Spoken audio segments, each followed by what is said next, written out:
Kalau ada orang yang memutuskan silaturahim kepada kita, hakikatnya itu Allah yang mentakdirkan, Allah yang mengatur, Allah yang menghendaki.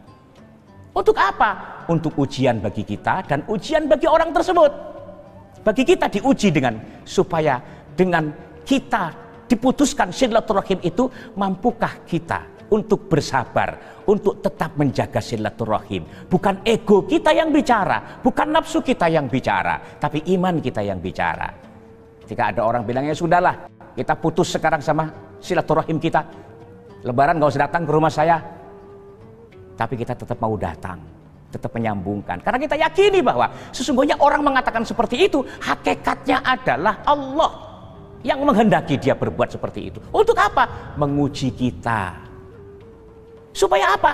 Supaya kita ini teruji apa tidak. Mampukah kita menghadapi sikap kasar orang lain? Mampukah kita tetap memegang tali persaudaraan di saat orang tersebut nggak mau lagi bersaudara dengan kita? Kalau kita turuti nafsunya orang-orang yang memutuskan silaturahim dengan kita, maka kita akan semakin hari akan semakin jauh.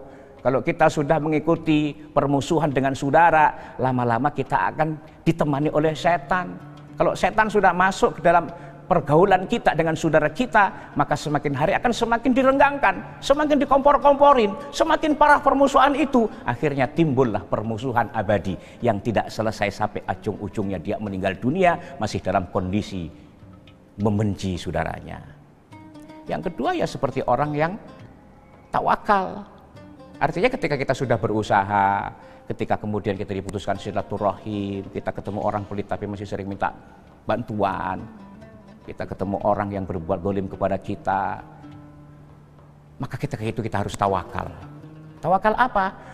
Kalau kita sudah tawakal, kita serahkan sepenuhnya kepada Allah, biarlah dia berbuat curang kepada saya, biarlah dia memusuhi saya, biarlah dia memutuskan silaturahim dengan saya, tapi saya tidak akan pernah memutuskan silaturahim itu. Saya tidak akan pernah benci dan pelit kepada orang itu, dan saya tidak akan pernah memusuhi orang yang berbuat zalim kepada aku.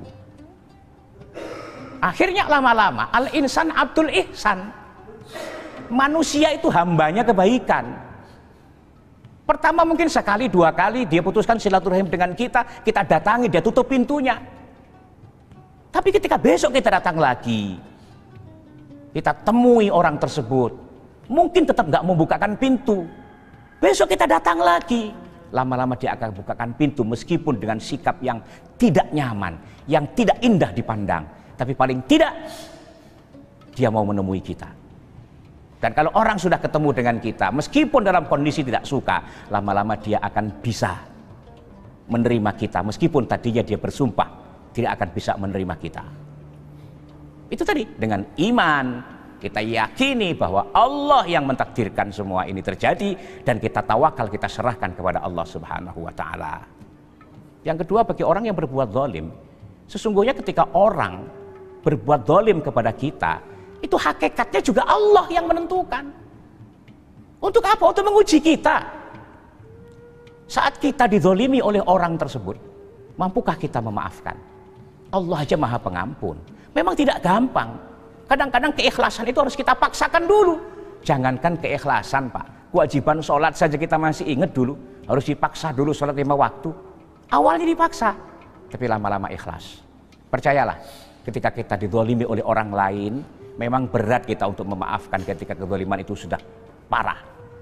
Tapi kalau kita paksakan hati kita untuk bisa memaafkan kezaliman orang tersebut, mungkin hari ini tidak bisa, besok kita lakukan lagi. Kalau cuma maaf di lisan gampang, tapi ikhlas di hati itu yang berat.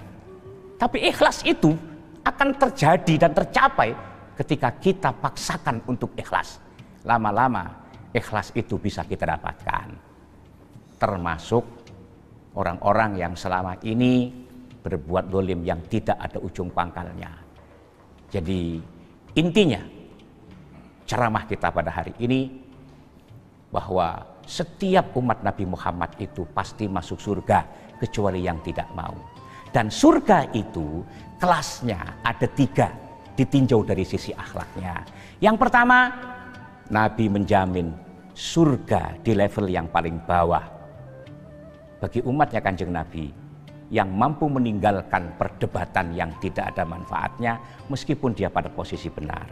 Yang nomor 2, surga. Nabi jamin di pertengahan surga bagi umatnya yang mampu meninggalkan dusta meskipun bercanda. Dan yang nomor 3, surga. Nabi jamin di tempat yang paling tinggi bagi umatnya Kanjeng Nabi yang mampu berakhlak baik. Dan akhlak yang terbaik adalah mampu memaafkan orang yang berbuat zalim kepada kita. Yang kedua, mampu memberi orang yang pelit dengan kita.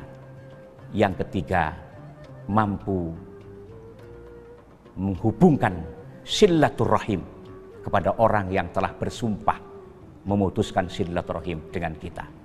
Kita berdoa mudah-mudahan Allah mentakdirkan kita sebagai umatnya Nabi Muhammad yang mendapatkan derajat surga yang paling tinggi nanti di hari kiamat.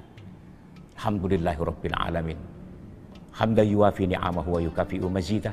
Ya Rabbana lakal hamdu wa lakal syukru kama yanbaghi li jalalika wa 'azimi sultanik. Allahumma salli wa sallim ala sayyidina Muhammadin al-Fatih lima ughliqa wal khatim lima sabaqa nasiril haqqi bil haqq wal hadi ila siratikal mustaqim wa ala alihi haqqa qadrihi wa miqdarihil azim. Allahumma ya awwalal awwalin ya akhiral akhirin ya dzal quwwatil matin ya rahimal masakin ya arhamar rahimin. Allahumma inna nas'aluka khaira hadhil wilayah wa inna na'udzubika min syarri hadhil wilayah wa inna na'udzubika min jahdil bala wa darakis syaqa wa su'il qada wa syamatatil a'da ya muhawwilal ahwal hawil halana ila ahsanil ahwal. Rabbana atina fid dunya hasanah wa fil akhirati hasanah wa qina adzabannar wa adkhilnal jannata ma'al abrar ya azizu ya ghaffar ya rabbal alamin. Fadli subhana rabbika rabbil izzati amma yasifun wa salamun alal mursalin walhamdulillahi rabbil alamin. Hadirin pemirsa TV One di mana saja Anda berada, demikianlah yang dapat saya sampaikan. Kurang lebihnya mohon maaf. Wallahul muwaffiq ila aqwamit thoriq. Wassalamualaikum warahmatullahi wabarakatuh.